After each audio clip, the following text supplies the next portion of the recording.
આપણી ચેનલ હવામાન માહિતી વાવથરાદ યુટ્યુબ ચેનલ છે તેને જોવા બદલ આપનો ખૂબ ખૂબ આભાર અને જે સબસ્ક્રાઈબ કરો છો એમનો પણ ખૂબ ખૂબ આભાર. હવે ખાસ વિનંતી કે આપણી ચેનલ હિન્દીમાં હવામાન માહિતી વાવથરાદ યુટ્યુબ ચેનલ સર્ચ કરશો એટલે એ ચેનલને તમને જોવા મળશે અને એને સબસ્ક્રાઈબ કરો એવું બટન છે અને તમે માથે ક્લિક કરો એટલે આપણી ચેનલ સબસ્ક્રાઈબ થશે અને સબસ્ક્રાઈબ કરવા ખાસ વિનંતી છે અને વિડીયો જોવા પણ મિત્રો ખાસ વિનંતી છે.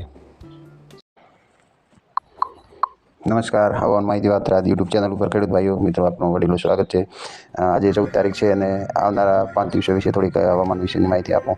હવે લગભગ 3-4 દિવસ તો આપણા વિસ્તારમાં હવામાન એકદમ થોડો નોર્મલ રહેવાનો છે, સામાન્ય રહેવાનો છે. ક્યારેક હળવા ઝાપટા આવી શકે છે, બાકી કોઈ સાર્વત્રિક વરસાદની સંભાવના નથી. હજી પણ 18 તારીખથી આપણા વિસ્તારમાં હવામાનમાં પલટો આવશે અને લગભગ 19 અને 20, 21 આ 3 દિવસમાં લગભગ પૂરા બનાસકાંઠામાં, નડિયાદ પટ્ટામાં છે અને સાંચોર જિલ્લામાં છે અને છેક ધાનેરા અને પૂર્વી ગુજરાત તરફ વિસ્તારોમાં સામાથી હળવો અને સામાન્ય અથવા કોઈક જગ્યાએ સારો વરસાદ થવાની શક્યતા છે. ઓવરઓલ બધી જગ્યાએ લગભગ તો મારા અનુભવ પ્રમાણે, અંદાજ પ્રમાણે પૂરા બનાસકાંઠા જિલ્લામાં સારો વરસાદ થશે, સાર્વત્રિક વરસાદ થશે અને આ છેલ્લો રાઉન્ડ છે ખેડૂત ભાઈઓ વરસાદનો, આ ચોમાસાનો. એટલે આપણે પણ આ જે પાછોતરો વાવેતર કરેલ છે અને એ માટે પણ પિયતની પણ જરૂર છે. એટલે ભગવાન કુદરત કરશે એટલે બધા ખેડૂતોને આ એક વખત જરૂર વરસાદનો લાભ મળશે અને સાર્વત્રિક વરસાદ ખેડૂત ભાઈઓ થશે. બસ એ જય હિન્દ, જય જવાન, જય કિસાન. આપણી ચેનલને સબસ્ક્રાઈબ કરો, વિડીયોને લાઈક કરો અને ખાસ વિનંતી છે.